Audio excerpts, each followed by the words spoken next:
Eh, ya, baru. Oke.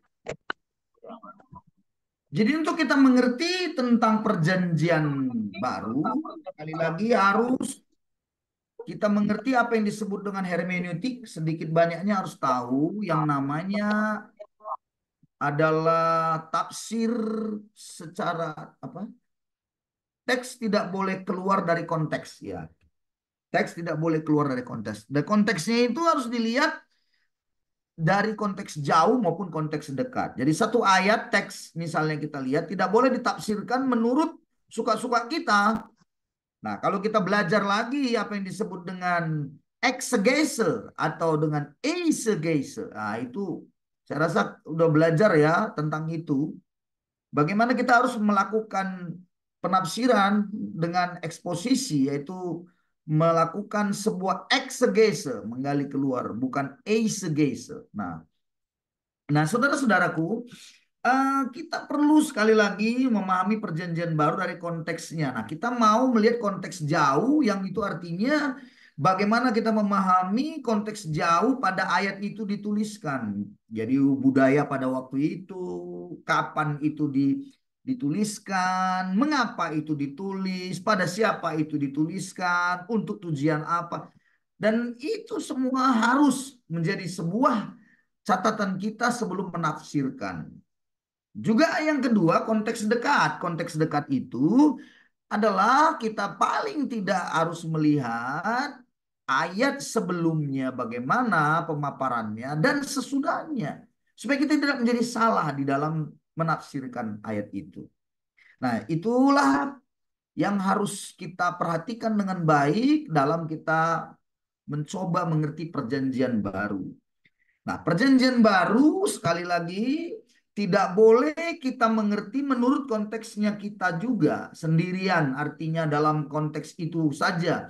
Perlu perjanjian lama, itulah tadi konteks jauh tadi. Salah satu yang penting adalah perjanjian lama harus menjadi bagian yang sangat penting yang tidak bisa terpisahkan ketika kita untuk mengerti perjanjian baru. Tadi sudah saya bilang bahwa ada gereja yang mengatakan kepada saya ketika khotbah mau khotbah dianggap bahwa perjanjian lama itu tidak lagi menjadi sebuah kebenaran yang perlu diperhatikan. Cukup perjanjian baru di mana Yesus itu adalah firman yang menjadi manusia dan kemudian firman itu adalah Allah. Jadi tidak perlu lagi yang lain, cukup apa kata Yesus. Nah, jadi ketika saya mau khotbah mereka bilang yang didengarkan kita Pak pada hari-hari ini adalah apa kata Yesus.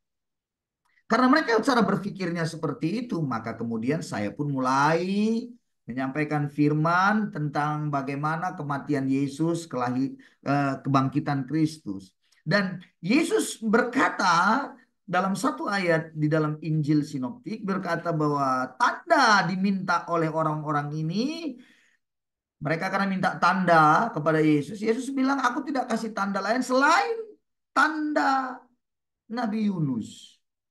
Nah, karena di Yesus bilang tanda Nabi Yunus, maka saya katakan kepada mereka, karena itu Yesus yang bilang tanda Nabi Yunus, mari kita buka kitab Yunus pasal 1. Karena Yesus yang bilang. Akhirnya, karena saya bilang demikian, sampai hari ini saya nggak pernah diundang-undang khotbah lagi. Saya bilang ya nggak apa-apa, yang penting saya sudah meluruskan begitu. Ya, mau diterima tidak itu urusan dia. Jadi itu sebabnya banyak orang menganggap perjanjian lama itu menjadi tidak perlu. Karena perjanjian baru, ya kita sekarang hidup di perjanjian baru Pak katanya. Nah itu sangatlah salah. Yang kedua yang perlu kita sadari bahwa Yesus itu keturunan Yahudi. Maka kita harus pula mampu memandang dari perjanjian baru itu dari sudut pandang keyahudiannya. Ya, untuk kita memahami, terutama nanti misalnya nih, untuk kita memahami kitab Injil Lukas, Yesus berada di bait Allah. Dan nanti kita akan saya coba akan menjelaskan kemana Yesus. Ada tahun-tahun yang hilang antara umur 12 sampai 30 tahun, dia kemana? Lalu kita harus melihat dan memandang silsilah Yesus. Berbeda silsilah Yesus dalam konsep Injil Matius dengan Injil Lukas. Nah, ini juga ada ustadz yang waktu itu menanyakan, katanya Alkitab itu tidak benar lagi dalam penunjukan penulisannya oleh para penulisnya, itu rasul-rasul. Masa berbeda silsilahnya ditulis Matius dengan Lukas? Apa itu? Nah, lalu mulai mencibir. Biasalah mereka-mereka seperti itu. Nah, kita akan coba melihat penjelasan-penjelasan yang menarik dari situ. Nanti kita akan melihat sudut pandang dari keyahudian. Selanjutnya lagi yang perlu kita penting pikir bersama-sama adalah sejarah dan tulisan dari bapak-bapak gereja itu juga menjadi sumber penting dalam kita memahami perjanjian baru.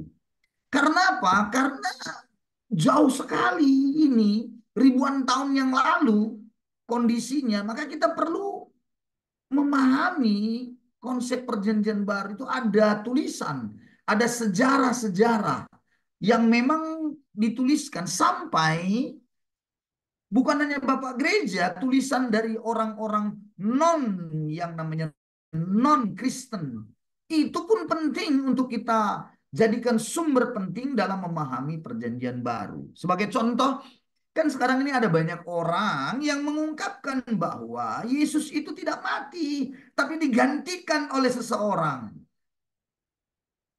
Maka ketika itu disampaikan, kita sampaikan menurut pemahaman daripada konsep Injil, Alkitab yang kita nyatakan, maka mereka akan berkata, enggak, kitab suci kami ini bilang begini.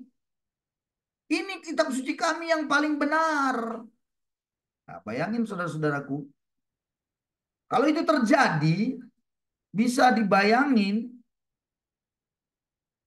aneh bin ajaib rasanya, kalau ada orang yang sulit sekali berkata bahwa ini kebenaran dari kita, tapi dia juga menyatakan ini kebenaran dari kitab suci kami, begitu. Bagaimana cara menyikapi ini?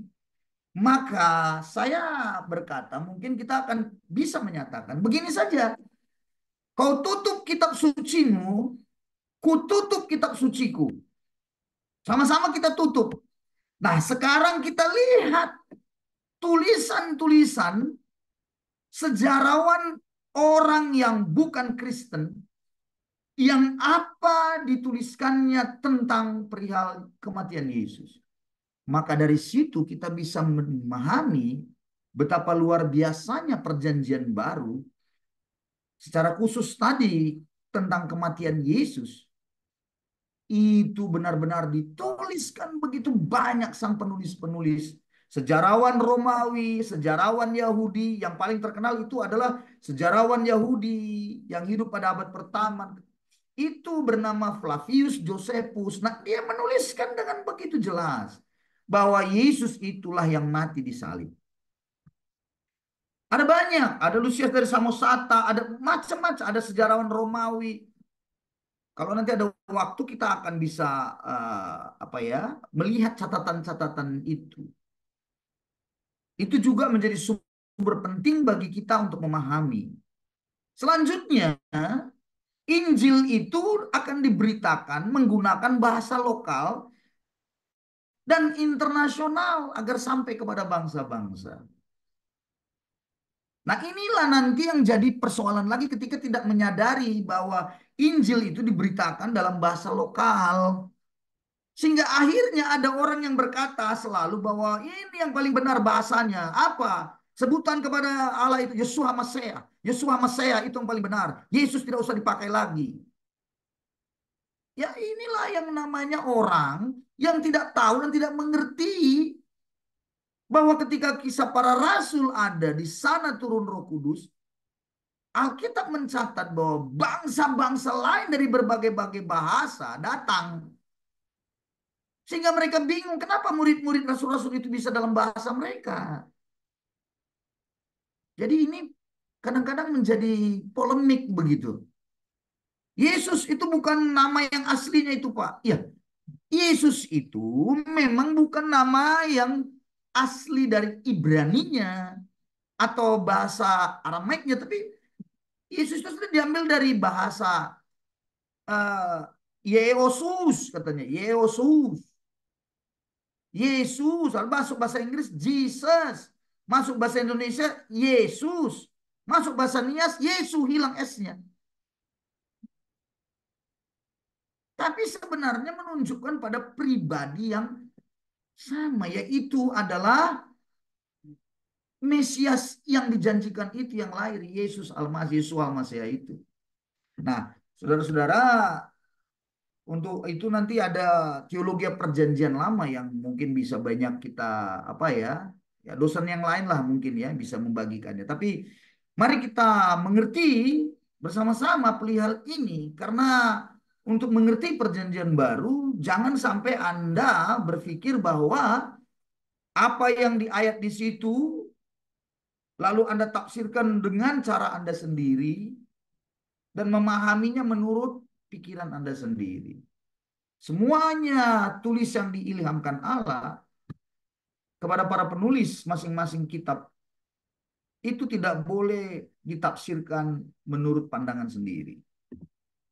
Oke, sekarang kita masuk ini saya rasa sudah pada tahu semua ya. Apakah teologi itu?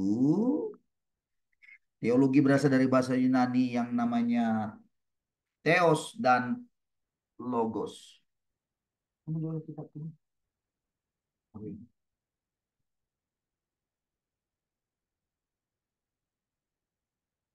Theos berarti Allah, logos berarti pikiran atau percakapan, ya. Jadi teologi itu berpikir atau berbicara tentang Allah atau hal-hal yang mengenai Allah. Tulisan-tulisan itu adalah yang tentang Allah sendiri. Jadi perlu kita lihat artinya ini teologi dari perjanjian baru berarti kita melihat tentang Allah itu dalam konteks perjanjian baru. Perjanjian baru itu sejak Yesus lahir terus sampai hari ini perjanjian baru. Alkitab kita memang terdiri dari perjanjian lama 39 kitab, perjanjian baru 27 kitab. Ini Alkitab konsep Kristen Protestan. Ya, karena kita belajar itu. Kalau Katolik beda lagi ya. Dia mereka ada tambahan.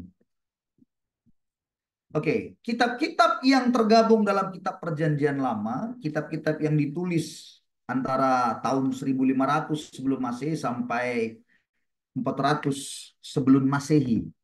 Jadi 400 sebelum Masehi. Itu kenapa kitab itu sampai di situ? Ya sampai di situ. Tuhan bicara. Karena ada memang sebuah kesenjangan waktu, apa namanya? Ada sebuah kekosongan, ada waktu di mana Maleaki dengan perjanjian baru itu kosong, itu Tuhan tidak berfirman kepada umatnya di perjanjian lama itu lagi 400 tahun. Sampai nanti akhirnya muncullah Yohanes Pembaptis sebagai nabi yang terakhir mempersiapkan Tuhan Yesus datang. Kemudian dengan kata lain maka 400 tahun sebelum itu ya sebelum kelahiran Yesus ke dalam dunia 400 tahun berarti perjanjian lama itu yang telah tertulis itu sudah sering dibacakan oleh masyarakat Yahudi. Mereka punya perkamennya apa namanya itu salinan-salinannya. Mereka bacakan pasti kitab-kitab itu semuanya. Mereka udah terbiasa. Karena orang Yahudi memang sangat mengagumi maksud saya, sangat mengagumi yang namanya perjanjian lama Taurat itu. Konsep dari mulai Abraham, apalagi itu ya, sampai terus kepada zamannya Musa, kemudian bagaimana orang Israel dipimpin seorang raja yang masyhur namanya Daud. Wah, itu merupakan sebuah kebanggaan bagi orang Israel, Yahudi pada waktu itu ya. Nah, sesuai dengan tradisi Yahudi, kalau kita belajar itu, maka kanon perjanjian lama, kanon Ibrani itu, maka perjanjian lama itu dibagi dalam 3 kelompok. Orang Yahudi itu bicara dengan 3 kitab, namanya Torah, Nevi'im, dan Ketubim. Ini perlu kita tahu supaya kita sedikit banyaknya memahami tadi, seperti yang saya katakan, untuk mengerti perjanjian baru juga kita harus tahu perjanjian lama sedikit banyaknya ya. Jadi ada 3, Torah, Nevi'im, dan Ketubim. Nah, sedangkan Torah itu sendiri, kitab Torah yang dimaksud itu adalah semua tulisan-tulisan dari Musa. Ini tulisan Musa semua ini. Sang penulisnya adalah Musa. Makanya disebut Torah, hukum. Kejadian, Keluaran, Imamat, Bilangan, Ulangan. Itu Torah. Nah, Torah itu dipelajari begitu rupa oleh orang Yahudi. Terutama dalam mereka belajar, nanti ada ya, nanti ada pelajaran. Bagaimana orang Yahudi mengajar anak-anaknya. Ada tingkatan-tingkatannya. Itu sebabnya kita harus tahu nanti Yesus, kenapa dia bisa dipanggil rabi. Itu bukan sebutan main-main loh. Yesus ternyata sudah melewati masa belajar Torah, Nevi'im, dan Ketubim ini. Makanya Yesus tahu ketika berhadapan dengan iblis, dia selalu pakai ada tertulis. Ada tertulis. Itu karena dia belajar Torah, Nevi'im, dan Ketubim ini. Dan jangan lupa waktu Yesus dipanggil guru atau rabi, orang-orang Farisi, ahli-ahli Taurat tidak menolak dia dipanggil rabi. Karena mereka tahu bahwa Yesus memang sudah menyelesaikan ajaran daripada tingkatan pelajaran daripada konsep tradisi Yahudi. Nah, ini harus dipahami untuk mengerti perjanjian baru nanti. Itu Torah. Nevi'im, lanjut ya. Nevi'im itu terdiri dari 19 kitab. Yosua, Hakim-Hakim, Samuel, Raja-Raja, Yesaya, Yeremia, Yeskel, Hosea, Yoel, Amos, Obadza, Yunus, Mika, Nahum, Habakuk, Zefanya, Hagai, Zakaria, dan Maleaki.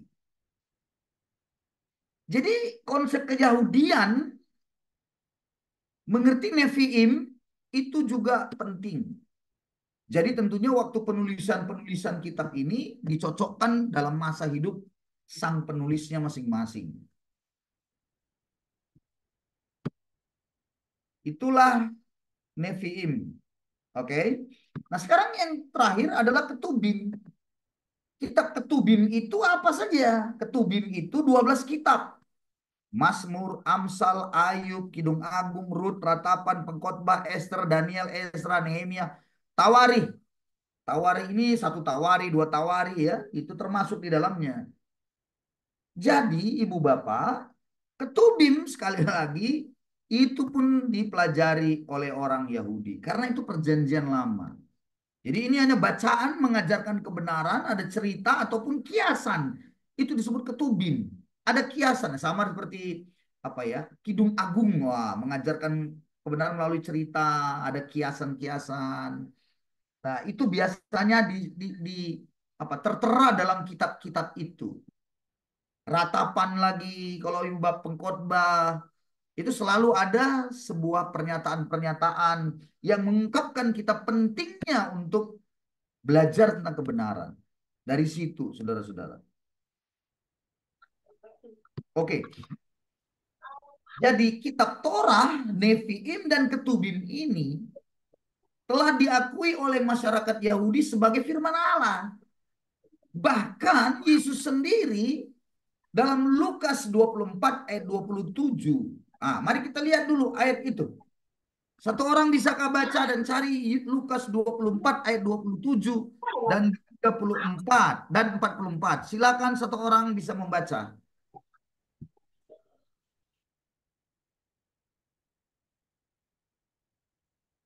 Tolong dibuka kameranya. Tolong dibuka supaya saya bisa tahu juga Anda belajar nih benar nggak? Karena ini sekali lagi perjanjian baru ini bukan hanya didengar. Lukas 24 ayat 27. Silakan. Lalu ia menjelaskan kepada mereka apa yang tertulis tentang dia dalam seluruh kitab suci, mulai dari kitab-kitab Musa dan segala kitab nabi-nabi. Ayat 44, ia berkata kepada mereka, inilah perkataanku yang telah kukatakan kepadamu ketika aku masih bersama-sama dengan kamu, yakni bahwa harus digenapi semua yang ada tertulis tentang aku dalam kitab Taurat Musa dan kitab nabi-nabi dan kitab Mazmur. Nah, Makasih, kalau Pak. kita terima kasih Pak Butar-Butar. Jadi jangan sampai ada yang mengatakan lagi, sekali lagi seperti yang saya sebutkan tadi, perjanjian lama itu bukan firman. Yesus mengatakan dengan jelas bahwa itu digenapi ada yang tertulis di dalam kitab Musa, yaitu tadi Torah. Nabi-nabi itu tadi adalah Nefiim, ya.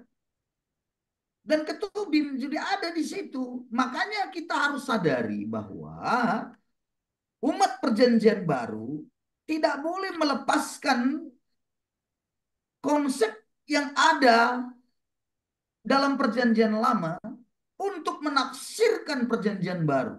Tidak boleh. Harus kita belajar dan melihat ke belakang juga. Ya, Ibu Bapak, inilah tadi ayatnya. Ya, tertulis tentang dia. Ya, itu tadi sudah dibacakan. Oke, saya lanjut. Menurut 2 Petrus 1 ayat 20 dan 21, yang terutama harus kamu ketahui ialah bahwa nubuat-nubuat dalam kitab suci tidak boleh ditafsirkan menurut kehendak sendiri, sebab tidak pernah nubuat dihasilkan oleh kehendak manusia, tetapi oleh dorongan Roh Kudus orang-orang berbicara atas nama Allah. Jadi nubuat tidak boleh ditafsirkan menurut kehendak sendiri. Nah, itu menunjukkan bahwa dalam konsep-konsep perjanjian lama itu kan nubuat. Jangan kita tafsir menurut kehendak sendiri. Ya, itu tidak bisa. Harus ditafsirkan begitu rupa dalam urutan kronologis yang benar-benar tersusun begitu. Jangan suka-suka kita ambil comot-comot satu saja, nubuat-nubuat. Begitu juga nanti kalau kita belajar nubuat dalam perjanjian baru, terutama kitab Wahyu. Nubuat-nubuat yang apa? Ingat kitab Wahyu itu mengandung banyak sekali simbol-simbol, angka ataupun kata-kata yang berisi itu seperti sebuah apa tafsiran yang perlu ditafsirkan yang bisa tafsirannya itu beraneka macam. Makanya kan ada orang akhirnya para teolog menafsirkan kedatangan Tuhan juga. Jadinya itu kedatangan Tuhan itu pun ditafsirkan macam-macam kan. Ada yang post tribulation setelah masa aniaya, ada yang pre, ada yang sebelum masa aniaya, ada yang middle, ada yang di tengah-tengah saat masa aniaya 3,5 tahun. Dan itu semua jadinya perdebatan yang luar biasa. Saya punya sebuah kerinduan di dalam kita mengerti tentang kitab suci. Kalau memang berbeda pandangan, tidak ada masalah. Tapi bukan menjadi sebuah perdebatan lalu berkelahi. Ribut begitu. Itu bicara nubuat ya. Karena tidak ada satupun yang benar. Karena belum terjadi. Tapi bagi nubuat di dalam perjanjian lama itu sudah digenapi di dalam perjanjian baru. Dan itu sudah pasti. Ya. Sebagai contoh nih, saudara-saudaraku, sebagai contoh nih. Nah, kita suka pakai ayat tentang Abraham. Oleh keturunanmu lah maka. Nah, itu ya. Bangsa-bangsa diberkati. Banyak orang tafsir itu seolah-olah untuk dirinya. Gerejanya diberkati. Kamu akan jadi berkat. Wah, itu suka kali tuh. Gereja-gereja itu banyak seperti itu. Padahal kalau kita tafsir konteks itu, Itu berbicara tentang Yesus yang akan menjadi berkat bagi bangsa-bangsa. Mendapat berkat semua bangsa. Dalam Kejadian 22 kalau Anda cek dalam ayat yang ke-18. Itu berbicara tentang Yosua Maseah. Benar. Yesus. Jadi ini apa ya? Messianic blessing. Ya. Sesuatu berkat yang dijanjikan nantinya itu. Nah, jadi mari kita coba lihat dengan baik. Bukan untuk keuntungan diri sendiri. Oke, saya lanjut. Tulisan para penulis, nah ini ya para penulis supaya kita tahu juga ini. Tulisan para penulis, ini penting kita mengerti. Ada dua yang disebut, satu asli yang disebut autograf. Jadi waktu sang penulis menuliskan tulisannya, itu yang asli autograf itu. Nah itu sudah tidak ada lagi. Tulisannya itu kan kalau zaman dahulu itu biasanya di apa itu? Di papirus. Wah, ada lagi kulit dari domba ditulis begitu, kulit domba. Ya, kulit kambing yang dijemur, dikeringkan sehingga bisa ditulis di atasnya. Nah, bayangkan itu ribuan tahun sudah, itu tidak ada lagi, saudara-saudaraku, yang asli tulisan pertama. Itu harus dimengerti. Dan waktu penulis pertama menuliskan, Timotius 3, 1 Timotius 3 ayat 16-17 bilang, segala tulisan yang diilhamkan Allah. Jadi tulisan yang ditulis oleh penulis pada waktu itu awal itu benar-benar diilhamkan oleh Allah, diilhamkan. Jadi ditaruh Tuhan pada pikiran sang penulis itu. Dituliskannya itu bukan asal tulis saja, asal jadi. Tapi memang ada sebuah pengilhaman dari Allah. Ya, sebuah pengilhaman yang harus kita sadari. Ya. Mohon maaf, ini Timotius 3 ini bukan apa ya? Ini saya kurang apa ini? 2 Timotius 3 2 Timotius 3. 2 Timotius 3 ya. Nah, saya kurang tambahkan duanya depan. Oke, baik. Saya lanjut. Dan dia tuliskan itu dalam pengilhaman daripada Roh Allah sendiri. Tujuannya itu untuk mengajar, menyatakan kesalahan, memperbaiki kelakuan, mendidik orang dalam kebenaran. Dengan demikian tiap-tiap manusia kepunyaan Allah diperlengkapi dengan untuk setiap perbuatan baik. Jadi selalu tujuannya itu ke depan. Ada maksudnya supaya orang bisa berubah.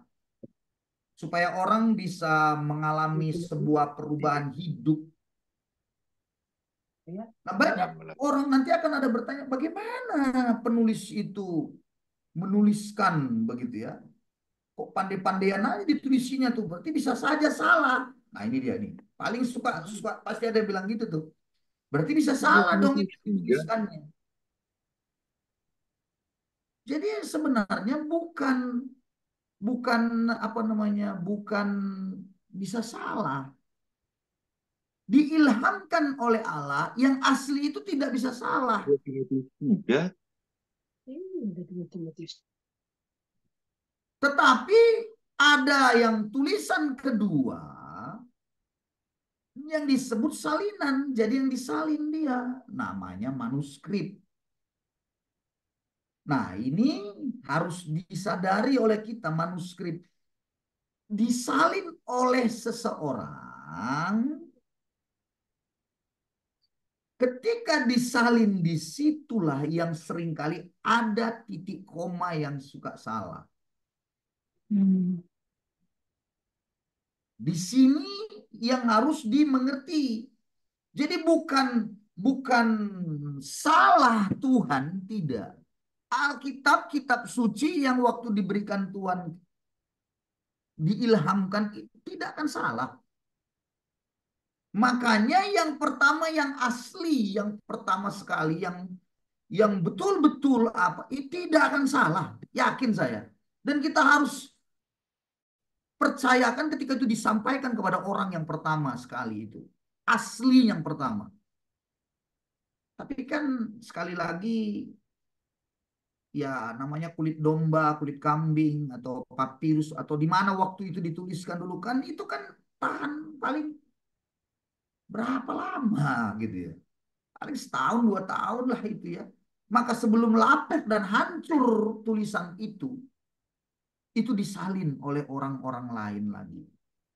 Dari salin ke salin, salin ke salin, salin. Dan yang menariknya adalah ketika salinan sudah ribuan tahun, jadi dicocokkan dengan salinan dari orang lain, nanti kita belajar ya, dalam bagaimana bisa terjadi satu kitab diterima menjadi sebuah kitab suci. Matius, Markus, Lukas, Yohanes itu jadi sebuah kitab suci. Dan diyakini, dipegang oleh bapak-bapak gereja mula-mula. Itu semua awalnya itu adalah ada salinan-salinan dari para rasul itu. Dikumpulkan. Nah, waktu salinan ada di Efesus, ada salinan yang ada di Alexandria, yang ada di Roma. Nah, nanti ada titik koma mungkin agak sedikit berbeda. Tetapi tidak menghilangkan makna dari apa yang dituliskan tadi itu. Tidak akan menghilangkan. Begitu. Jadi ibu bapak jangan menjadi kita apa ya, jangan jadi keterangan dari luar yang selalu berkata bahwa Alkitab kita itu tidak asli lagi. Udah palsu. Nah, ditanya mana yang aslinya? Nggak tahu juga. Lah, jadi kalau kau nggak tahu, dari mana kau tahu ini kami punya kitab suci ini palsu? Terdiam, nggak bisa jawab. Lalu ada lagi yang ngomong lagi, Yesus itu bukan anak Allah, bukan Allah. Tulisannya itu salah itu, macam-macam lah. Sampai ada sebuah apa, seminar begitu. Penyebutan sampai ketawa juga ya. Apa dia bilang? Anak presiden, apakah presiden? Tidak.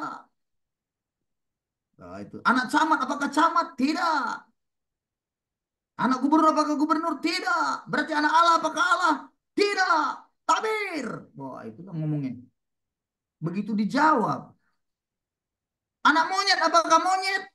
Iya. Anak kambing, apakah kambing? Iya. Anak harimau, apakah harimau? Iya. Anak Allah, apakah Allah? Diam. Lalu dijawab, tabir. Nggak ada satupun yang berani. Oh, bodoh-bodoh. Saudara-saudara, hal-hal yang seperti itu, ya karena ini, dengar ya saudara-saudara, gereja harus mampu menghadapi tantangan atau lebih tepat kepada ujian iman percayanya.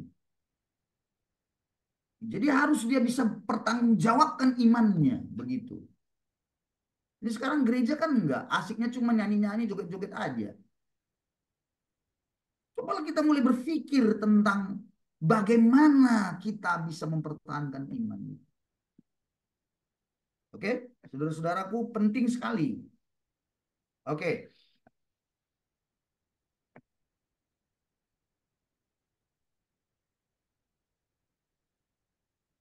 Nah, sekarang kita mau lihat latar belakang politik sosial ekonomi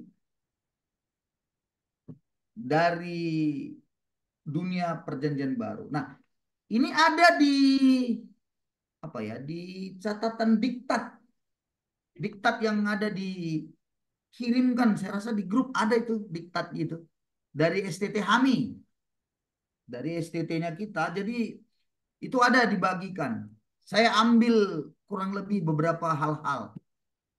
Jadi latar belakang politik. Jadi supaya begini, supaya kita tahu sekali lagi memahami kondisi yang ada pada saat kitab itu ditulis oleh sang penulis.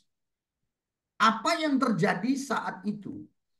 Jadi kalau kita lihat secara politik, ada masa namanya peralihan. Perjanjian lama selesai, namun belum perjanjian baru.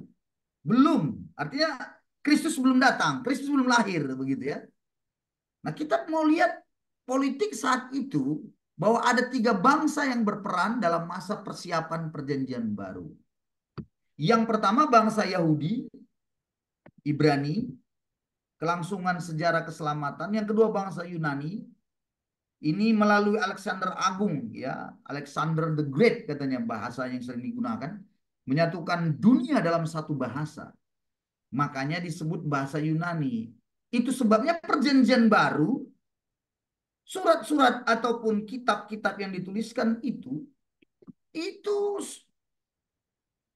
menggunakan bahasa Yunani. Mengapa bahasa Yunani? Kenapa tidak pakai bahasa Ibrani lagi? Karena ada yang bilang ya kan bahasa Ibrani itu yang benar, Pak. Ini bukan soal benar atau tidak. Ini bagaimana Injil disampaikan ke seluruh bangsa. Jadi Injil harus sampai ke seluruh bangsa. Itu sedang menunjukkan bagaimana bahasa internasional yang digunakan saat itu. Bahasa internasional yang digunakan saat itu adalah bahasa Yunani. Makanya Injil itu dituliskan dan surat-surat kiriman pakai bahasa Yunani supaya semua bisa menangkap dan mengerti. Karena itu bahasa persatuan bangsa-bangsa. Nah, kalau kita di Indonesia pakai bahasa apa? Supaya sampai Injil itu ke seluruh daerah, pakai bahasa Indonesia, bukan pakai bahasa Ibrani lagi. Jadi ini banyak gila-gilaan semua pakai bahasa Ibrani semuanya. Jadi bahasa Indonesia itu jadi bahasa persatuan. Lalu kemudian supaya Injil sampai ke suku-suku, kepada suku-suku bangsa yang pedalaman, yang jauh daripada ilmu pengetahuan, maka ada bahasa itu digunakan, diterjemahkan maksud saya, kitab suci itu ke dalam bahasa suku itu, bahasa lokal itu. Maka adalah Alkitab bahasa Jawa, bahasa Sunda, bahasa Batak. Yes. Harus dimengerti.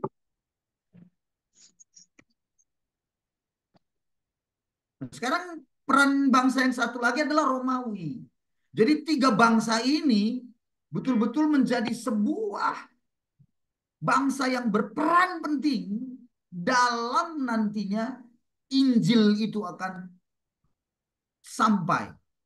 Bagaimana Injil itu datangnya dalam tulisan-tulisan atau Yesus datang ke dalam dunia, itu juga harus dilihat dari 3 unsur bangsa ini. Ya.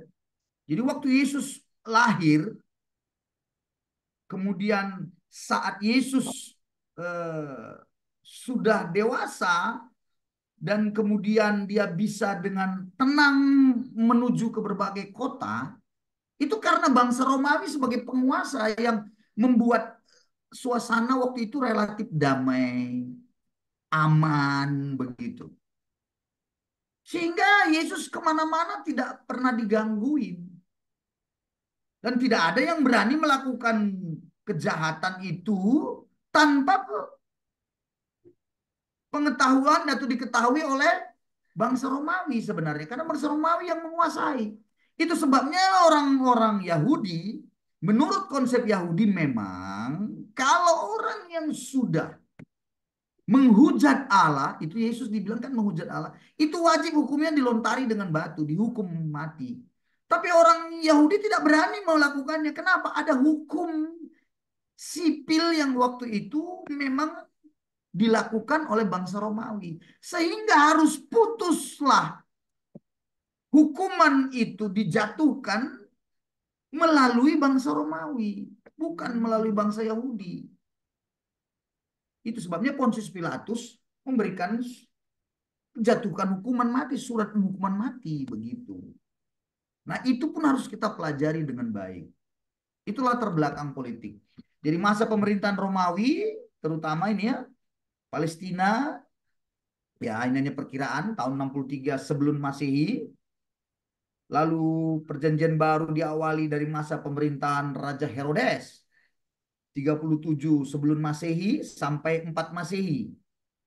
Jadi tahun 37 ini artinya sebelum Yesus lahir, dan tahun 4 Masehi berarti setelah Yesus lahir. Yang ditunjuk pemerintahan Romawi sebagai Raja Yahudi. Sebutan provinsi diberikan untuk daerah-daerah baru yang ditaklukkan Romawi. Provinsi yang relatif aman, damai, setia pada Roma. Pemerintahan dipimpin seorang gubernur. Wilayah yang rawan dipimpin oleh seorang wali negeri. Nah, ini masa pemerintahan Romawi yang sedikit banyak kita harus tahu sebelum kita memasuki nanti untuk belajar eh, perjanjian baru. Matius, Markus, Lukas, dan terus gitu. Oke, daerah-daerah jajahan itu biasa diberi otonomi, berdiri sendiri, sehingga kebebasan agama pun diberikan kepada mereka. Nah, untuk pajak diserahkan kepada pemerintahan setempat, tetapi di bawah pengawasan Roma. Nah, ini harus dimengerti juga tentang pajak. Makanya ada nanti kita lihat bagaimana Matius sang pemungut cukai, dia mengambil pajaknya begitu. Dia mengambil pajak dari bangsa Israel. Jadi pemungut cukai, dan ingat di dalam konteksnya orang Yahudi waktu itu yang tidak bisa masuk surga menurut mereka, itu ada paling tidak dua orang. Yang satu namanya pemungut cukai. Mengapa? Karena ngambilin pajak saja dia masukin kantongnya, dia tipu begitu. Misalnya pajak dari Roma diberikan kepada seorang itu pajaknya Rp1.000, dia ambilnya biasa bisa aja dimintanya 3.000, 5.000 rupiah, 1.000 di store sama Romawi, 4.000 masuk kantongnya itu. Penarikan pajaknya model gitu. Makanya orang Yahudi bilang, ah ini nggak bisa masuk surga ini, apapun ceritanya, nerakanya ini, dosanya udah besar begitu. Lalu yang kedua adalah seorang pelacur atau perempuan sundal itu nggak bisa lagi masuk surga menurut mereka. Tapi anehnya dari pemungut cukai itu pula lah diambil Tuhan seorang muridnya, langsung jadi muridnya. Dan perempuan sundal itu diampuni Tuhan dan berhasil dan apa namanya menjadi seorang penginjil pula. Itu nanti kita lihat dalam Yohanes 4 di mana Yesus bertemu dengan seorang perempuan Samaria di sumur Yakub. Kaisar-kaisar yang memerintah, ini juga supaya kita tahu sedikit ya. Ini dia, Agustus. Ini sebagai pengetahuan kita ya. Inilah yang memerintah ketika memerintahkan sensus penduduk di Palestina. Tiberius, semasa Tuhan Yesus dewasa sampai mati, Kaisar Romawi. Caligula, Kaisar yang menganggap diri sebanyak orang Kristen mula-mula. Nah ini tuh waktu gereja mula-mula. Banyak yang mati martir dalam masa pemerintahan Kaisar Caligula. Iya, saudara-saudara, ini perlu juga kita sangat perlu kita tahu supaya kita bisa mengerti bagaimana kejadian-kejadian di dalam tulisan para penulis kitab Perjanjian Baru itu. Selanjutnya ada Kaisar Nero, ini yang kaisar yang paling kejam. Nah, inilah yang membuat Rasul Petrus dan Rasul Paulus mati syahid. Petrus dan Paulus matinya di Roma. Saudara-saudara, ini kaisar ini ada terjadi dalam catatan sejarah. Nah, sekali lagi tadi kan, catatan sejarah. Nggak ada di Alkitab kalau kita baca. Tapi catatan-catatan sejarah itu penting. Supaya menunjukkan bagaimana sebenarnya keakuratan daripada kitab Perjanjian Baru.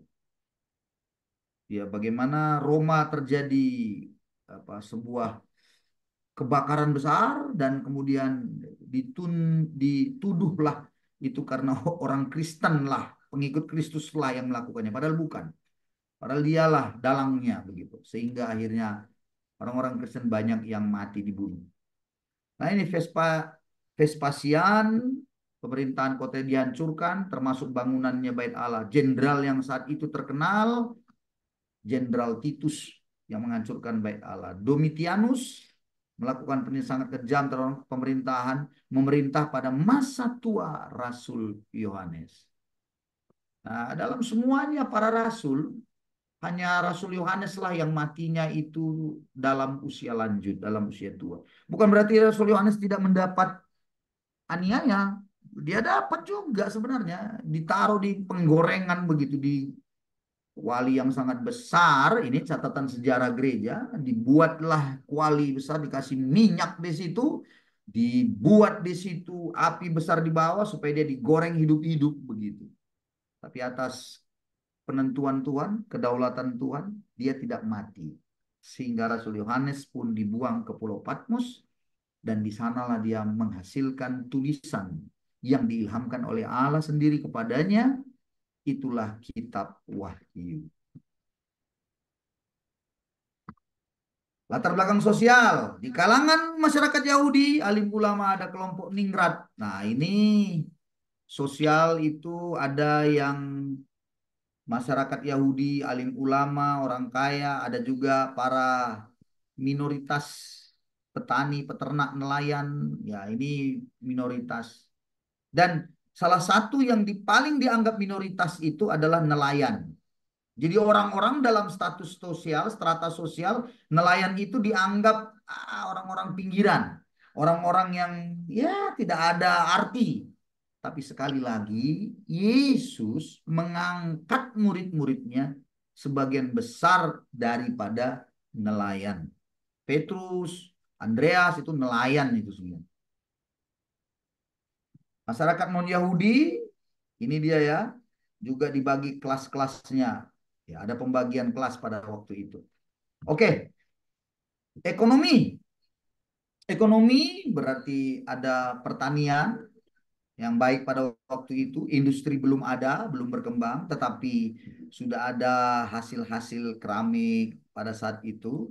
Ya, itu catatan catatan saja untuk kita ngerti kondisi ekonomi saat itu, bahwa hasil pertanian itu hasil utama, terutama bicara tentang anggur, kebun anggur. Makanya Yesus membuat perumpamaan tentang kebun anggur. Akulah pokok anggur, kamulah ranting-rantingnya, katanya. Nah, itu. Oke. Mata uangnya, mata uang di situ, ya ini perlu kita tahu juga sedikit supaya nanti ada di dalam kitab Injil itu bicara tentang dinar. Ya, Iya. dinar. Mata uang itu kenapa kok bicara dinar? Karena pada saat itu mata uangnya adalah dinar. Dan biasanya upah pekerja kebun anggur itu 1 dinar 1 hari. Itu pada saat itu. Makanya Tuhan itu luar biasa ya. Dia buat perumpamaan, dibilang dia panggil orang-orang yang mau bekerja di kebun anggur. Dan ada yang pagi sampai sore dikasih 1 dinar. Yang hanya setengah hari 1 dinar. Lalu kemudian yang hanya beberapa jam pun 1 dinar. Sehingga marahlah yang kerja yang sudah dari awal. Nah, dari pagi. Ya, itu yang Yesus bilang, nanti di kemudian hari yang terdahulu menjadi terkemudian. Yang terkemudian itu menjadi terdahulu. Nah, perumpamaan-perumpamaan begitu harus kita tangkap juga. Nah, terutama lagi perumpamaan ini, Bapak Ibu harus tangkap lagi nanti yang namanya perumpamaan tentang pengampunan, di mana Yesus itu akan memberikan perumpamaan. Ada seorang hamba yang berutang dia 10.000 talenta.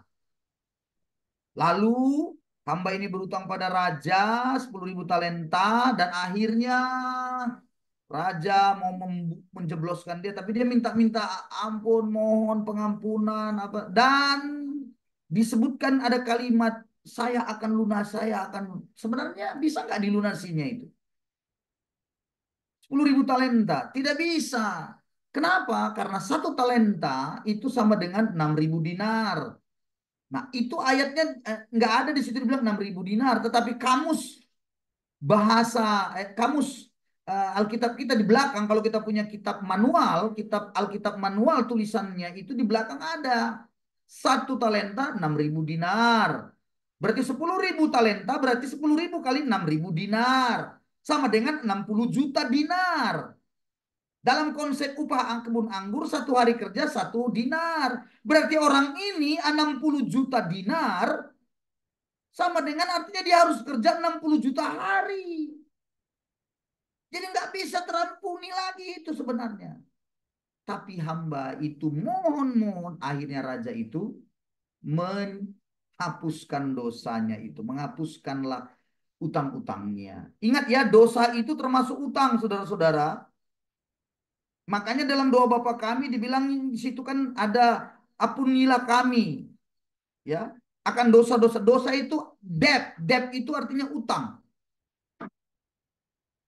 Jadi 10.000 dinar itu berarti dosa itu udah terlalu banyak, nggak bisa. Tapi anehnya ada kawannya, hamba yang lain berutang pada hamba ini hanya 100 dinar. Artinya 100 hari kerja bisa dilunasinya, dicekiknya, dimasukkannya penjara. Akhirnya tuan itu marah, dimasukkanlah hamba yang jahat itu ke dalam penjara. Di sana ada ratak tangis dan kertak gigi. Nah, diserahkanlah dia pada Algojo, Algojo. Demikian kitab Injil menuliskan. Nah, untuk mengerti itu juga ya kembali lagi kita harus tahu sekali lagi saudara-saudaraku tentang yang namanya mata uang ya.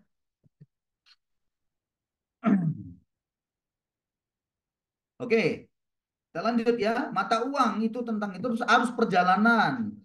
Perjalanan juga itu di zaman di saat itu karena Romawi mengatur dengan baik, dia memimpin jajahannya begitu apa teliti ya, baiklah kalau menurut kita secara apa membuat perjalanan itu lancar saja ya. Ya, tidak ada kesulitan pada waktu itu sistem dari kota ke kota menghubungkan ya daerah jajahan. Harus perdagangan juga. Ini penting. Pelabuhan Alexandria. Ya, Alexandria ini adalah pelabuhan di Mesir. Alexandria itu Mesir. Nah, ini juga menjadi penting buat kita ketika sang penulis kitab Injil bernama Markus. Markus menuliskan kitabnya itu ada di Alexandria. Makanya salah satu gereja mula-mula, gereja awal, ada 5 daerah gereja awal. Itu termasuk salah satu Alexandria. Yerusalem, Alexandria, Antioquia, Bizantium yang sekarang Turki, disitulah gereja yang sekarang sering gereja Ortodoks Timur, itu di sana itu pusatnya. Lalu ada gereja, lalu ada satu daerah namanya Roma Katolik. Nah, Roma inilah yang jadi Katolik Roma. Jadi ada 5 pada waktu dulu, cuman yang berkembang kemana-mana itu ada di Katolik Roma. Makanya dia lebih dikenal. Gereja Protestan di Indonesia lebih banyak mengenal Katolik Roma daripada Ortodoks. Kenapa? Karena kita Protestan memang pecahan daripada Katolik. Nah, ini juga kurang lebih harus kita mengerti ya. Itu hanya sejarah saja. Oke. Latar belakang agama dunia juga itu ada biasa ya. Agama-agama kuno, mitos-mitos Yunani. Dalam kesusastraan Romawi, itu Kaisar Agustus itu begitu sangat senang dibangkitkannya lagi tulisan-tulisan, mitos-mitos, ya, sehingga berkembanglah banyak ilmu pengetahuan, hiburan, seni, bahasa, sistem pendidikan. Wah, itu berkembang dalam masa pemerintahan Kaisar Agustus.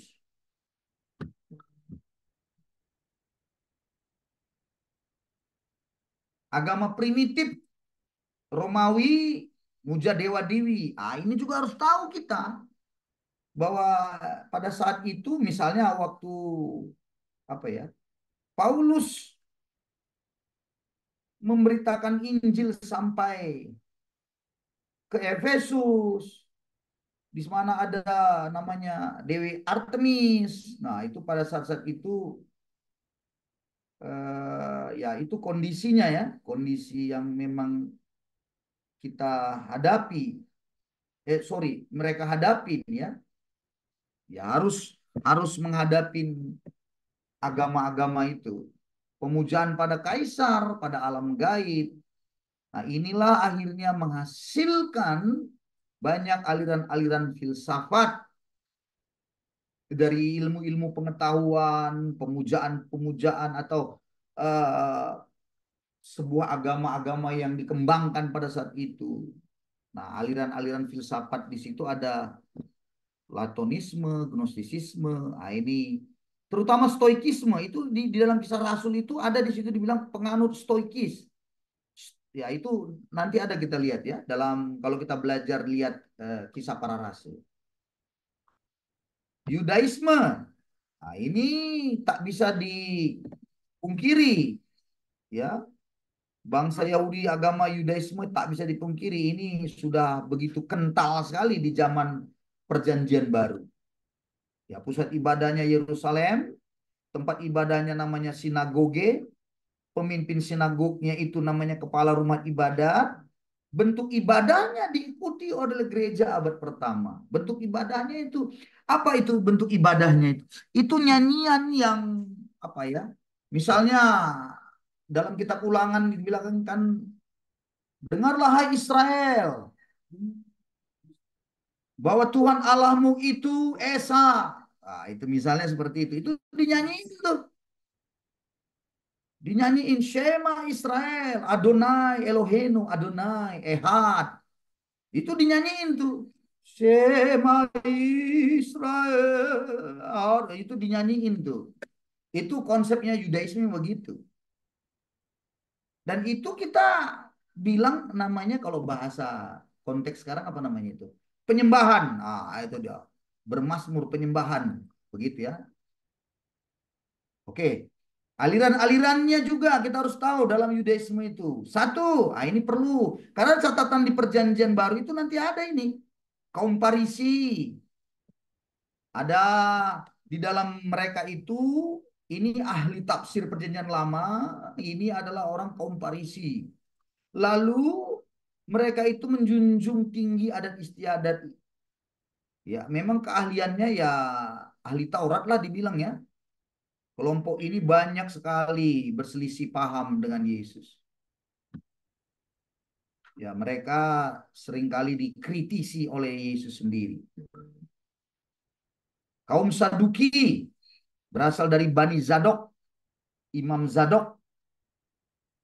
Mereka berjumlah kecil tapi pengaruhnya itu ya luar biasa ya untuk mereka tidak percaya pada kebangkitan. Jadi kalau ada keributan antara orang Parisi dengan Saduki, itu ada perselisihan itu. Satu orang Farisi percaya pada kebangkitan dari orang mati, tapi kaum Saduki tidak percaya pada kebangkitan. Tidak percaya. Ini juga harus menjadi bagian kita, ya, Ibu Bapak harus nangkep lah begitu ya. Beberapa hal ini untuk menjadi bagian apa kita di dalam mengerti perjanjian baru. Lalu ada yang lain lagi itu namanya kaum Zelot. Nah ini adalah orang yang suka memberontak ini melawan pemerintahan Romawi. Ini seorang nasionalis fanatik tapi ingin sekali melepaskan diri dari penjajahan Romawi. Ini juga ada dituliskan. Nanti kita lihat di dalam kitab Injil ada juga kisah Rasul ya. Kaum Zelot. Selanjutnya yang lain adalah kaum Eseni. Ya, mereka ini secara resmi disebut dalam kitab Perjanjian Baru. Ya, ini biasanya kaum Eseni ini biarawan-biarawan Yahudi hidup membujang. Oke, ini perlu kita tangkap.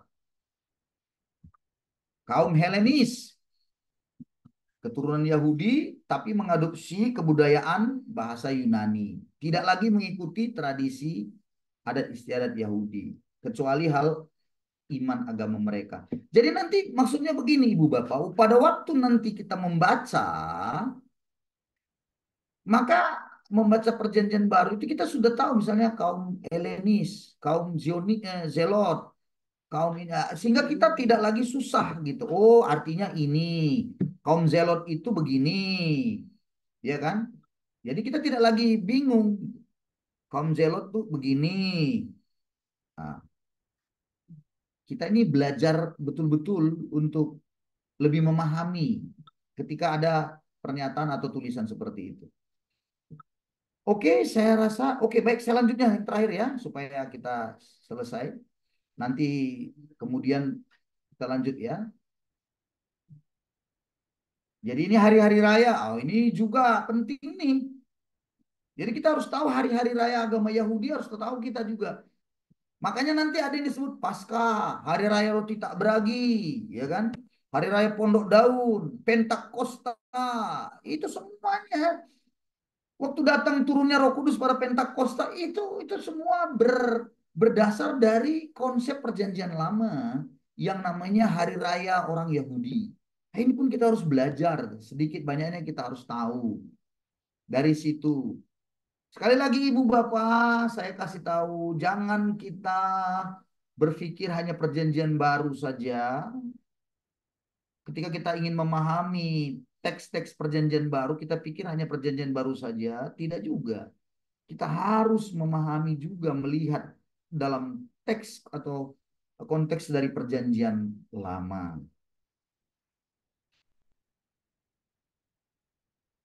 Oke, saya rasa atau bagaimana masih jam waktu kita.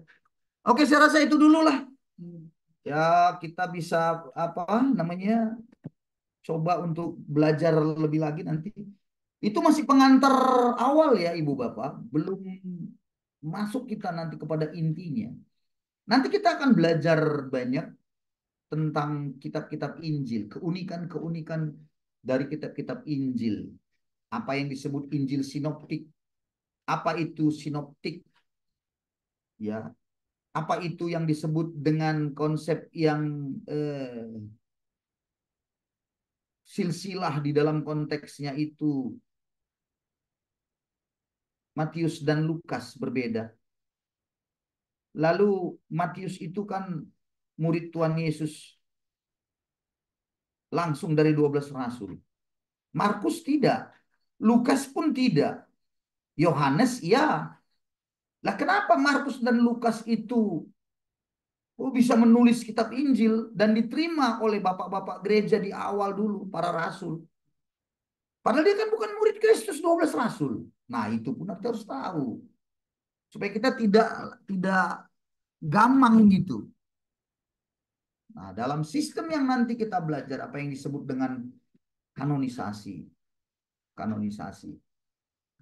Oke, saya mohon respon juga dari kita, saudara-saudara, supaya kita bisa saling membangun juga. Silakan siapa yang mau memberikan sebuah apa ya, sesuatu yang dia peroleh gitulah ya. Apa yang dia dapat dari pelajaran pada malam ini, sesuatu yang penting dan berharga yang mungkin buat dia sebelum kita lanjutkan lagi. Silakan. Ada yang mulai silakan. Apa yang ditangkapnya sesuatu yang baru buat dia, pengertian dia. Silakan sambil diminum kopinya ya silakan sambil ada snack silakan. Snack.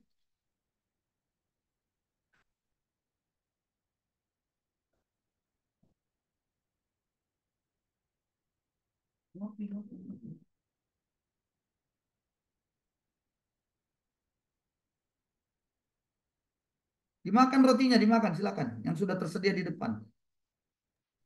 Ngopi, ngopi, ngopi. Nah, ngomong terus saya capek juga ya kan. Oke, silakan ayo. Apa yang didapat dari pelajaran hari ini? Yang sederhana ini masih belum pada inti. Juga silakan.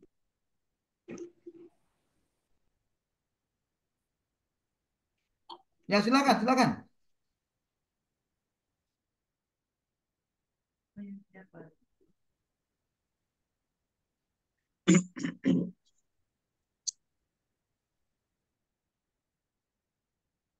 Ayo, siapa mulai? Tidak ada? Mungkin saya dulu, Pak.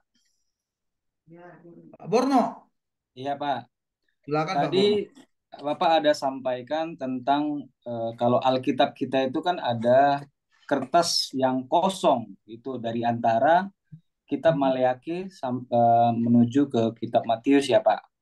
Itu adalah silent period tadi Bapak sampaikan, itu ada di mana ada masa sekitar 400 tahun kalau nggak salah, itu Tuhan tidak berbicara gitu Pak. Nah, pada saat Tuhan tidak berbicara itu tentu kejahatan itu semakin tentu kejahatan di situ pasti besar lah Pak.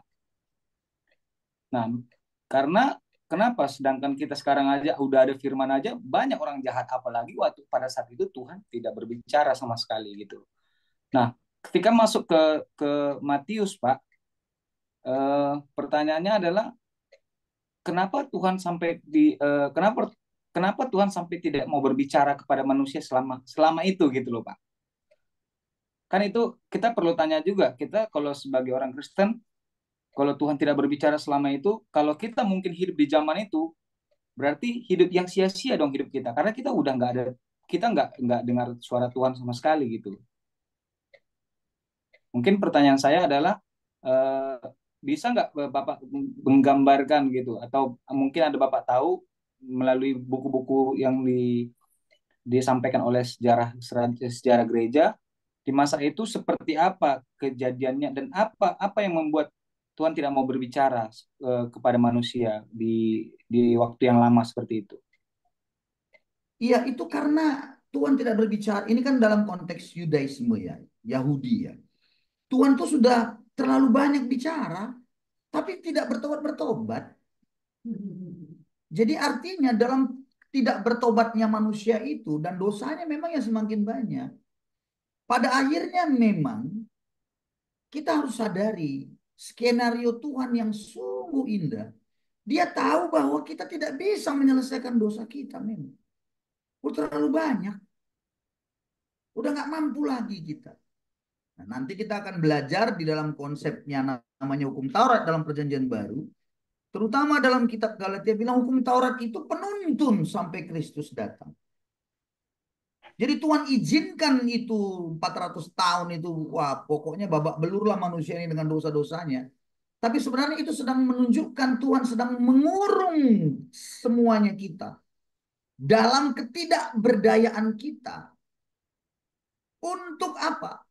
Praktekkan hukum Taurat itu. Nggak bisa ternyata. Jadi hukum Taurat itu diizinkan Tuhan diberikan itu sehingga itu artinya bahasanya apa? Cermin bagi kita gitu loh. Kan dibilang jangan gini, jangan gini. Ayo, mana yang tidak kau lakukan? Ternyata semua dilakukan. Kan jangan begini, lakukan berdosa. Jangan berzina, berzina. Jangan bersaksi dusta, dusta. Berarti semuanya kita sudah tahu bahwa dosa itu begitu mengerikan yang mengurung kita gitu. Sehingga Alkitab kan bilang di mana dosa semakin besar di situ, kasih karunia di situ semakin luar biasa. Jadi sebenarnya kita sedang dinyatakan oleh Tuhan, kau itu nggak mampu menyelesaikan dosamu gitu loh. Nggak bisa dengan hukum Tauratmu itu, nggak mampu kau dengan yang disebut dengan apa perbuatan baik begitu, nggak bisa. Cobalah kau buktikanlah gitu. Nah jadi itu sih sebenarnya nantinya dalam eh, apa namanya ya secara kronologisnya gitu ya urutannya itu Tuhan sedang berkata kalau begitu akulah yang akan menyelesaikannya itu ke sana dia. Makanya memang perjanjian lama itu dengan perjanjian itu satu urutan urutan sejarah secara kronologis itu Tuhan tuh aduh Tuhan itu seorang yang namanya apa ya kalau di dalam buat film itu apa sutradara yang begitu hebat dan dia memberikan happy ending. Happy ending. Nah, ini yang tidak disadari oleh banyak orang. Akhirnya bilang mana itu berbuat baik sajanya bisanya. Itu kemarin tuh ada lagi yang ngomong apa Kristen progresif. Nah, itu salah satu kan ngomong gitu. Coba ini Kristen progresif apa katanya begini. Lihat ini Pak, baik dia kan. Tidak dia menipu. Rajin beri sedekah kepada kaum duafa. Ini begini begana begini. Masa dia matinya masuk neraka? Tuhan tuh kejam lah kalau yang kayak gini masuk neraka katanya. Berarti nggak betul Tuhan itu. Itu Kristen progresif itu salah satu membuat kita jadi oh iya juga kita bilang. Itu sebenarnya sedang membuat sebuah pernyataan bahwa nggak perlu Yesus gitu. Buang saja itu kasih karunia. Ujungnya ke situ nanti. Nah, jadi Anda dan saya perlu nanti kita lihat pelan. Skenario Tuhan itu indah sekali dari awal sampai akhir. Jadi kalau kita memahaminya, maka kita akan jadi orang bilang begini, terima kasih Tuhan, kau sudah mati untuk aku. Terima kasih kau sudah datang bagi kami di dunia ini yang kurang ngajar ini kami semua Tuhan. Ternyata kau mengasihi kami Tuhan. Nah, itu sehingga kita bisa memahami kasih Tuhan yang luar biasa. Itu yang di dalam kitab Efesus bilang, betapa supaya kau memahami doa Paulus kepada jemaat Efesus, supaya kau bisa memahami betapa panjangnya, lebarnya, dalamnya, tingginya kasih Kristus yang melampaui segala akal, melampaui segala pengetahuan. Jadi kasih Tuhan itu bukan tidak masuk akal, tapi melampaui segala akal. Amin ya. Jadi kita jangan jangan sampai kita berpikir bahwa kasih Tuhan itu abal-abal gitu. Ada juga kan anugerah itu kasih karunia murahan juga ada juga cheap grace. Ajaran-ajaran gitu harus ditangkis. Kenapa dia punya ajaran begitu rupa? Karena nggak ngerti runutannya itu pelan gitu. Jadi nggak begitu dia tidak mau menjadikan kasih Tuhan itu membuat dia apa ya apa namanya menghargai Tuhan, menghormati Tuhan begitu. Itu sih. Ya. Oke, sekarang satu-satu saya sudah lihat begitu ya Pak Siombing ya. Oke, Pak siapa nih duluan nih? Pak Yusuf lontor dulu coba nih, saya udah angkat tangan. Habis itu ada siapa lagi tadi yang mengangkat tangan lagi? Oke, silakan Pak Yusuf. Pak Yusuf ya dari Minahasa.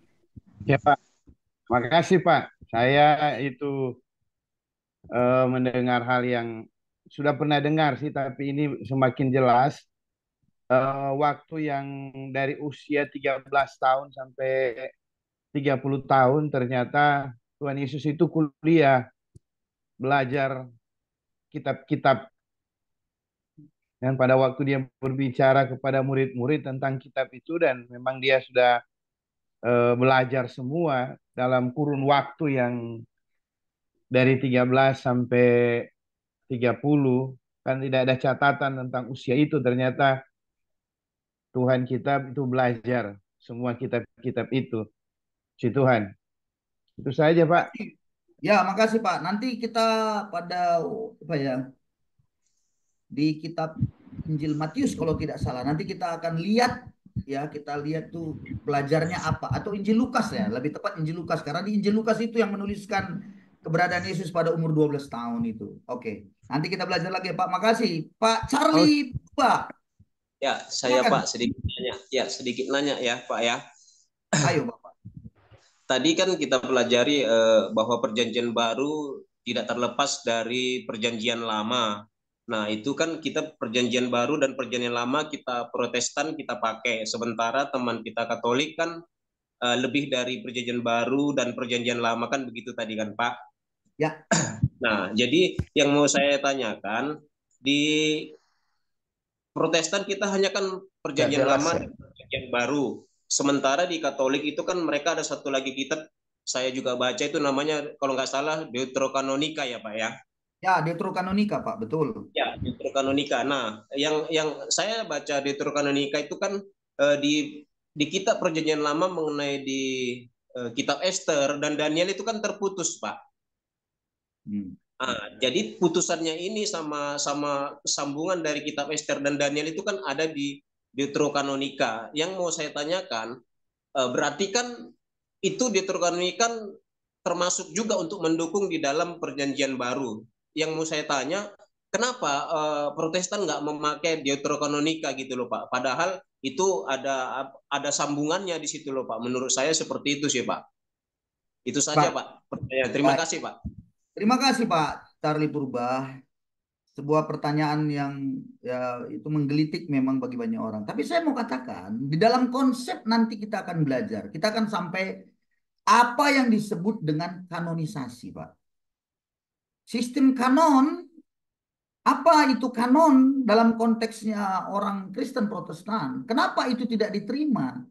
Kenapa hanya yang sekarang ini 39 kitab lama dan 27 baru? Nah, jadi ada kualifikasi yang dianggap itu jadi firman pedoman, Pak, dalam kanonnya, yaitu adalah segala sesuatu di dalam perjanjian baru itu memang dituliskan ada tentang kitab-kitab itu di dalam perjanjian lama. Makanya diterima dia diurut gitu. Misalnya Yesus berkata tentang apa? Yunus. Oh berarti Yunus ada begitu, Pak. Nah, sementara yang tadi Bapak bilang misalnya Makabe, nah, itu kan ada tuh surat Makabe gitu. Ah, itu tidak ada dinyatakan oleh gereja, oleh bapak-bapak para rasul begitu. Sehingga itu tidak diterima gitu. Nah, itulah sistem kanonisasinya, Pak. Nah, begitu dia konsepnya. Karena runutnya itu nanti kembali kepada Yesus yang harusnya menjadi apa ya kalau bahasanya dibilang aktor utama gitu, pemeran utama semuanya itu. Injil kitab Perjanjian Lama itu menuliskan tentang Yesus atau bisa dibilang apa ya? Ya, Yesus yang belum datang kan begitu ya, masih mesianik Mesias yang dijanjikan. Sedangkan Perjanjian Baru Yesus yang sudah datang. Begitu dia. Jadi itulah apa sebagai inti dari semua yang disebut dengan firman Allah begitu Pak. Jadi yang tadi yang Bapak bilang Deuteronika itu tidak dianggap firman Allah, bukan berarti tidak perlu. Bukan berarti tidak perlu. Baik sih ada, tetapi tidak dianggap dia sebagai firman Allah. Itu dulu ya Pak, nanti kita belajar negosiasi. Oke. Bapak Joni Najara dulu lagi ya. Silakan. Ya, saya tertarik dengan penjelasan tentang silent period tadi antara 400. Saya juga diberkati dengan apa yang disampaikan oleh Pak dosen. Tapi kalau kita lakukan pendekatan dalam numerologi, kan disebutkan 400 tahun. Jadi setiap angka-angka di dalam Alkitab itu ada artinya semuanya. Bukan hanya satu kebetulan itu hanya 400 tahun. Saya melihat bahwa gambarannya lebih kalau kita melakukan pendekatan secara teologis, karena kita berbicara perjanjian baru, tidak terlepas dari perjanjian lama, maka bangsa Israel pada saat itu ada di Mesir 400 tahun, lalu kemudian muncullah Musa untuk membawa mereka keluar dari tanah Mesir. Nah, kalau kita melihat di dalam masa 400 tahun itu, bagaimana bangsa Persia menaklukkan Babel pada saat itu 530 sebelum Masehi, kemudian itu berlanjut masuk ke masa bangsa Yunani, dan bagaimana bangsa Yunani memberikan pengaruh besar kepada bangsa Israel sampai pada penggunaan bahasa. Sehingga ketika bangsa Yunani digantikan oleh bangsa Romawi, bahasa Yunani pun masih dipakai pada zaman Yesus. Nah, ketika kehadiran Yesus 400 tahun kemudian, datanglah Yesus sama seperti Musa datang untuk membebaskan bangsa Israel dari tanah Mesir, perbudakan. Demikian Yesus juga hadir. Makanya mereka sangat berharap itu Yesus yang lahir itu diharapkan membebaskan mereka dari semua yang namanya penindasan perbudakan yang dialami oleh bangsa Romawi ini dan kemudian bangsa Persia pada sebelumnya. Jadi saya pikir itulah masa di mana Tuhan sedang menggenapi apa yang bangsa Israel alami 400 tahun sebelumnya juga pada masa mereka ada di dalam pembuangan di tanah Mesir. Demikian saja menurut saya gambaran. Terima kasih. Sekali lagi itu tafsir yang bisa dipegang, dan kalau mau lihat tafsir yang lain-lain lagi, itu pasti ada lagi. Tapi yang pasti dulu 400 tahun adalah masa diam. Tidak ada tafsir-tafsir yang lain dulu. Itu dia ya. Oke. Ibu Meleni Simatupang. Ya Pak, terima kasih Pak. Uh, saya sangat diberkati sekali dengan pelajaran malam hari ini tentang ini Pak, yang Bapak bilang tadi, untuk kita menyampaikan khotbah firman seperti itu tidak boleh keluar dari konteksnya gitu ya. Sering sekali saya mendengar orang-orang yang menyampaikan firman itu keluar dari konteksnya gitu ya. Kadang dibaca apa ayatnya, tetapi penjabarannya berbeda. Seperti Bapak bilang tadi, tidak boleh kita memakai tafsiran sendiri seperti itu. Jadi saya di sini uh, sangat mengerti supaya tepat pada sasarannya.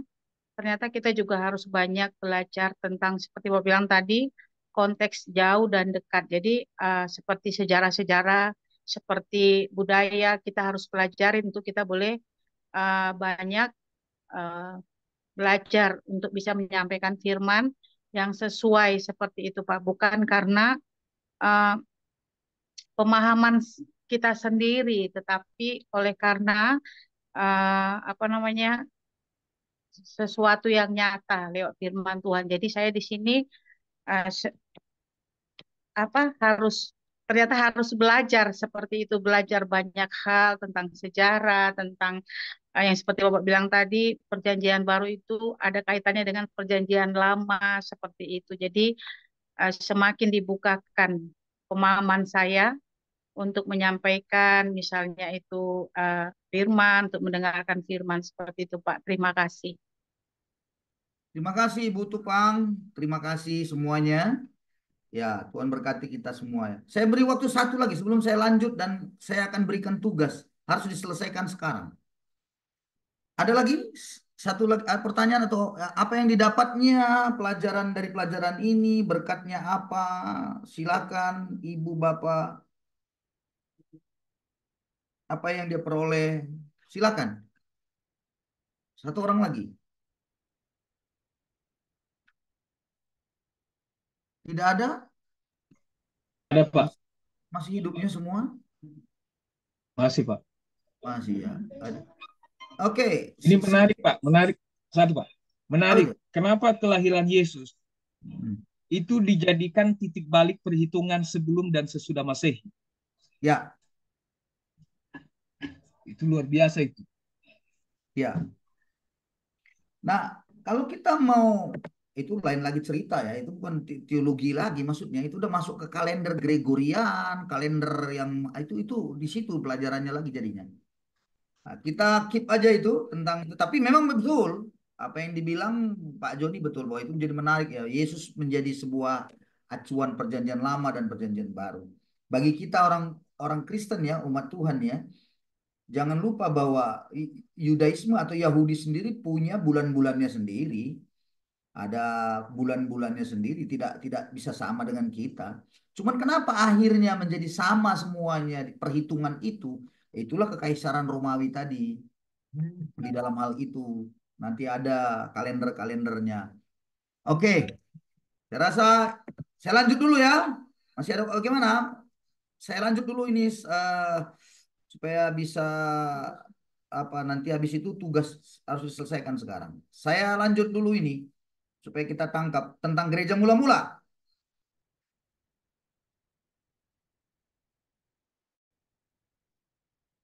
Oke, dalam gereja mula-mula supaya kita bisa tahu ya, ada sebuah waktu Yesus itu sudah naik ke surga dan murid-muridnya kembali dan kemudian gereja berdiri. Waktu gereja berdiri setelah turunnya Roh Kudus Pentakosta, nah ini jadi acuan kita nanti ini untuk belajar minggu depan. Mereka bertekun dalam ajaran rasul-rasul. Ini ayat ini pernah nggak Anda bayangkan? Lalu ada perintah, jadikanlah semua bangsa murid. Ini perintah. Dan bertekun dalam ajaran rasul-rasul. Saya tanya pada kita, memangnya waktu itu udah ada buku rupanya waktu itu. Sudah ada Injil Matius waktu itu. Kan belum ada. Mereka bertekun dalam ajaran rasul-rasul. Nah, ajaran rasul-rasul ini disampaikan oleh rasul-rasul, itulah yang disampaikan dalam bentuk lisan. Lisan saja. Nah, tapi kan ini gereja kan bertumbuh kan, jadikan segala bangsa murid nih. Terus kemana-mana. Akhirnya ajaran rasul-rasul itu semua kan harus betul-betul dibukukan begitu.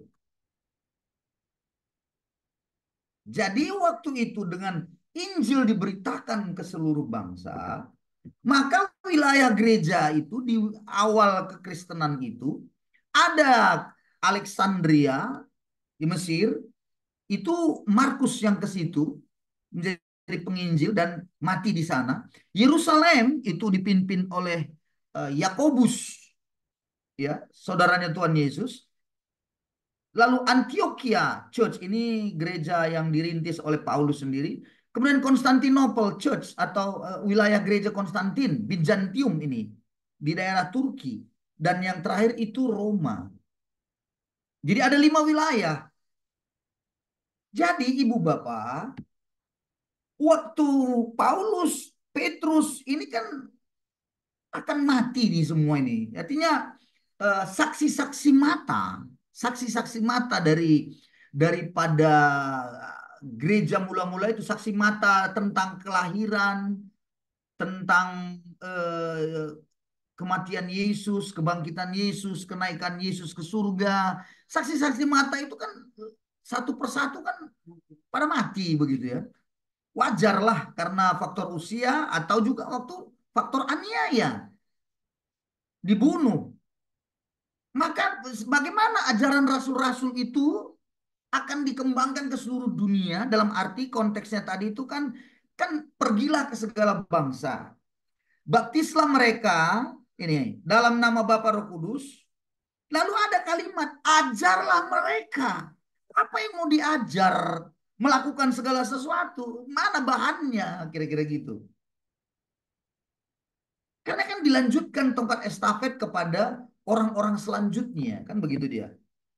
Itulah sebabnya surat-surat yang dibuat oleh para rasul-rasul tadi semua, itu semuanya mereka tuliskan. Mereka tuliskan, rasul-rasul itu menuliskan dengan ilham dari Roh Kudus. Oke. Nangkep ya? Waktu itu sekali lagi autograf. Autograf berarti asli dari dirinya sendiri yang menuliskan. Lalu itu dibacakan gitu. Lama-lama kan ini kan harus diajarkan lagi. Maka itulah surat-surat kiriman para rasul itulah yang jadinya diajarkan. Nah, dikumpulkanlah itu. Surat-surat itu dikumpulkan, Ibu Bapak. Dikumpulkan. Jadi masing-masing, perhatikan baik-baik. Waktu belum ada kitab itu, masih dari mulut ke mulut, saksi matanya makin berkurang, datang pula ancaman dari ajaran-ajaran sesat, maka tulisan-tulisan yang tadi para rasul itu dikumpulkan salinannya. Sekali lagi, salinannya. Nah, bisa saja salinannya itu disimpan. Jadi sekali lagi gereja Alexandria menyimpan salinan surat dari Matius. Salinan-salinan yang lain di mana? Ada di Roma, dan itulah dikumpulkan oleh bapak-bapak gereja. Salinan-salinan itulah. Dan sekali lagi, pada waktu mungkin saja salinan itu ditulis, ya kan? Sudah sempat ada yang koyak, sudah sempat ada yang kurang titiknya, atau mungkin waktu disalin sang penulis itu agak ngantuk mungkin tuh, bagaimana sehingga silap menuliskan yang menjadi dengan nah itu kali yang sering kali terjadi memang. Maka dibuatlah namanya kanonisasi, dikumpulkanlah itu. Kata kanon sendiri itu berasal dari bahasa Yunani, artinya buluh terukur, mengukur begitu. Jadi LAI jadikan dasar patok. Jadi ada patok, ada ukuran, ada ketetapan. Patok itu itulah yang menjadi standar bagi gereja di dalam mengajarkan apa yang Yesus tadi sampaikan. Ajarkanlah segala sesuatu yang kuperintahkan kepada mereka. Jadilah pengumpulan kitab-kitab ini semuanya, Ibu Bapak, di perjanjian lama, di dalam konteks perjanjian baru, itulah disahkan oleh para pemimpin-pemimpin gereja. Ya, prosesnya itu nanti kita pelajari ya, dikumpulkan, lalu kemudian ada pertemuan besar, konsili yang akhirnya menetapkan perjanjian baru itu. Kitab yang diterima adalah 27 kitab. Nah, nanti kita akan lihat di dalam perjanjian baru juga ada kitab itu. Nanti Anda lihat ya, nanti Anda coba cek itu. Misalnya kitab Matius gitu kan. Eh, apa namanya? Ada yang pakai tanda kurung gitu. Ngerti nggak? Seperti Dua Bapa Kami. Itu ada tanda kurung dia gitu. Nah, itu nanti kita akan belajar kenapa mesti ada tanda kurung dibuat di situ. Begitu. Itu juga menjadi sebuah catatan untuk kita mengerti gitu. Itu tidak lepas dari sistem pengumpulan daripada apa ya, surat-surat tadi semuanya. Nah, barulah kita mengerti, oh perjanjian baru itu ternyata inilah dia. Maka mulailah nanti setelah ini kita masuk belajar Injil Sinoptik, Matius, Markus, Lukas, lalu Yohanes, Kisah Para Rasul, dan selanjutnya. Surat-surat kiriman. Nah, baru nanti kita akhiri semuanya dengan wahyu. Oke, saya rasa itu saja. Ya, terima kasih. Dah, mari tugas Anda silakan tuliskan sekarang dalam waktu 5-10 menit. 10 menit saya rasa sudah cukup. Tugasnya itu sederhana saja. Yang pertama, tuliskanlah tugas Anda ya. Jadi dengar saya Ibu Bapak. Waktu Anda mengirimkan tugas Anda kepada saya, silakan tuliskan nama Anda dan NIM, nomor induk mahasiswa Anda. Tuliskan. Kalau lupa NIM-nya, tanya kepada rumput yang bergoyang. Karena aku pun nggak tahu, mana aku ingat lagi NIM kalian semua. Tanya mana NIM Anda dan tulis NIM-nya. Karena nilainya nanti nama Anda sesuai dengan NIM. Karena mana tahu ada sama namanya gitu ya. Nah, saudara-saudara kirimkan ke saya ya dengan cara cepat saja. Foto cerk gitu. Foto kirim ke nomor saya. Hari ini juga, malam ini juga. Saya tunggu sampai jam 12 malam. Setelah itu nggak usah lagi, nggak akan ada nilainya. Mau besok lusa dikirim, nggak akan ada aku terima lagi itu. Karena sudah kuanggap memang sudah selesai. Oke, Haleluya. pertanyaannya Pak, 10 menit.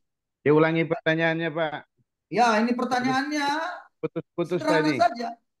Pertanyaannya adalah, silakan Anda tuliskanlah apa yang Anda dapat dari pelajaran hari ini. Nah, itu aja dia. Itu aja pertanyaannya. Tuliskanlah apa saja yang Anda peroleh dari pelajaran hari ini.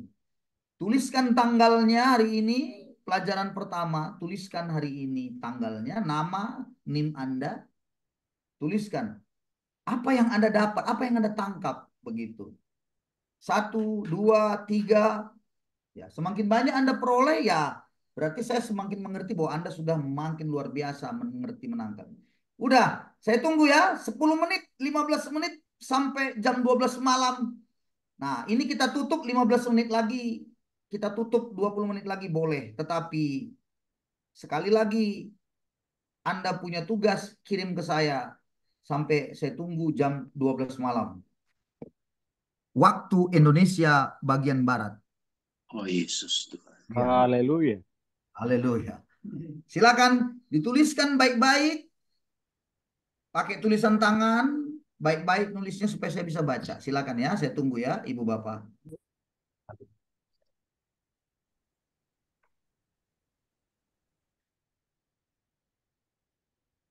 Sambil menulis, saya tutup dalam doa ya. Dalam roh. Oke, sambil menulis saya tutup dalam doa. Terima kasih Bapak, pertemuan kami yang indah pada malam ini. Sungguh luar biasa, pelajaran berharga buat kami. Terima kasih untuk semua mahasiswa-mahasiswa yang hebat luar biasa ini. Mereka menangkap kebenaran ajaran ini dan kami akan bisa mengerti luar biasa kami menangkapnya karena Roh Kudus bekerja di tengah-tengah kami. Berkati semua mahasiswa-mahasiswi hari ini, mereka menjawab tugas dengan baik. Terima kasih Tuhan, berkati semua saudara-saudaraku ini, pakai mereka juga menjadi luar biasa di pelayanan mereka masing-masing dengan hikmat dan pengurapan daripada Tuhan.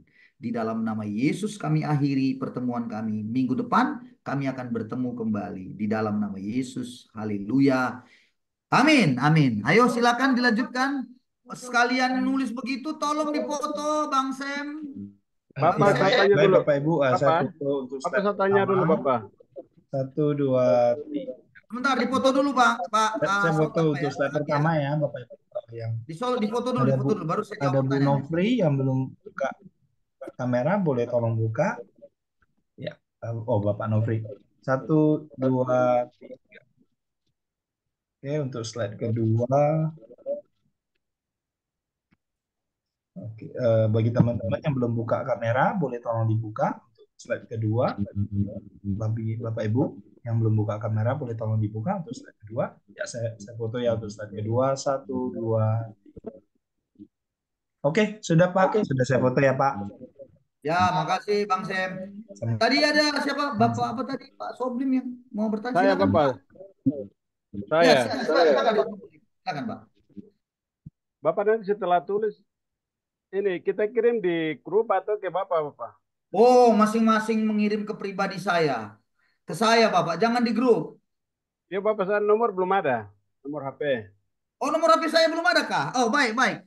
Ayo Jo, kita Ya, ditulis Jo. 0852 Kalian nomor rekening. 0852 7540 Oke. 5662. Ya. Sekali lagi Ya, Bapak. 0852 7540 5662. Oke. Pak dosen, Pak. Baik. Bapak. Ya, siapa itu? Saya Menus. Oh, Jikwa. enggak ada itu. Kita orang tidak lihat wajahnya, Jo. Tidak nampak. Pak dosen terlalu cepat. Ya. Silakan. Itu orang gagah juga. Ayo. Mau tanya apakah? Tadi cepat.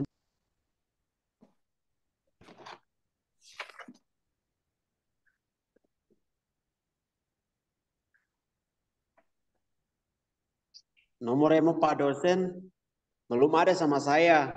Supaya nanti bisa dikirim. Baik. Ya, itu sudah saya buat di grup ya, di chat itu saya sudah taruh nomor. Saya sudah tulis itu nomor HP saya. Baik Pak dosen. Baik, terima kasih. Ayo.